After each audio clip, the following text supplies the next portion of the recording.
everyone. This is Gung Ho, one of the G.I. Joe Task Force. And this is your G.I. Joe read-along book. Every time you hear this chime, it means it's time to turn the page in your storybook. Now we are ready to begin. Open your book and we'll start our adventure. And remember, when you hear the chime, turn the page. One thing about being a member of the G.I. Joe Task Force, you learn to be ready for anything, no matter how bizarre it is. Imagine how surprised we all were as we returned to our headquarters to hear the news on Rock and Roll's radio that several members of the G.I. Joes were identified as the robbers who broke into the Second National Bank the day before. The crooks got away with $500,000, and everyone was blaming us. Scarlett turned on the television, and there was the bank manager positively identifying Grunt, Doc, and Zap as the thieves, and Clutch as the driver of the getaway car. They showed their pictures on TV, and then I saw one of me.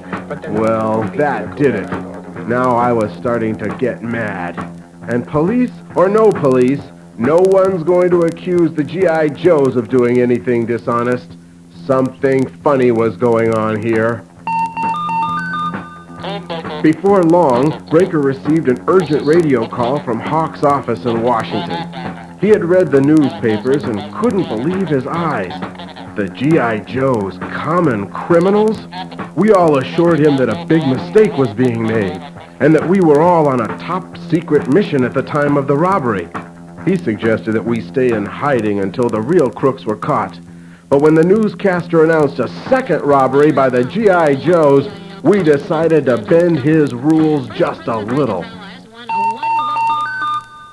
Doc, Snowjob, and Snake Eyes decided to take a ride into town to do some investigating on their own.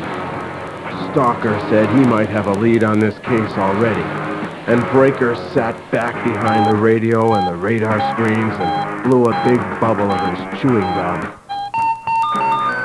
Everything stayed quiet, too quiet, for hours, until suddenly Breaker burst into the mess hall with the news that he was picking up an unidentified radar blip streaking through the sky at incredible speed, away from the scene of the latest robbery. The path of the UFO carried it to an unnamed location somewhere in the state of Vermont. Then the radar signals disappeared. If we could discover the Vermont location of the speeding unidentified object, we might be able to figure out the connection between it and the strange robberies that everybody was blaming on the G.I. Joes. In no time, Wild Bill had the engines of the turbocopter fired up and was on his way to do a little flying and a little photography, too, over Vermont. Hovering high above the large military-like fortress and using super magnification telescopes and infrared lenses, Wild Bill could read the sign in front clearly. It said, Vermont Cloning Institute. He snapped a few photographs, and then he noticed it out of the corner of his eye. A Cobra Command missile coming right at him.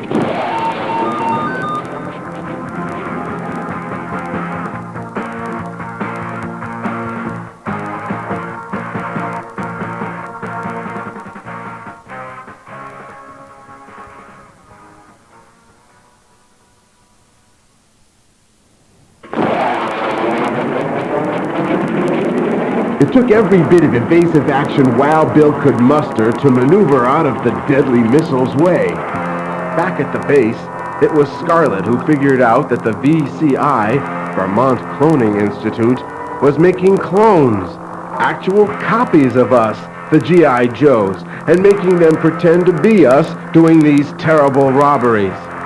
And what would they have our clones do next? The VCI was definitely part of the Cobra Commander's evil plan for world domination. Hawk thought that Snake Eyes' plan to attack the Cloning Institute was unnecessarily violent, but Grunt and Steeler were ready to go. Hawk kept insisting that we should all just slow down and wait for Cobra Commander to make the next move. Why don't we slow He down? was talking kind of funny wait. and had a glazed look in his eyes. Suddenly, he made a quick motion toward his gun. Stalker grabbed him, and by now we knew this wasn't Hawk. This was one of the Cobra Commander's clones.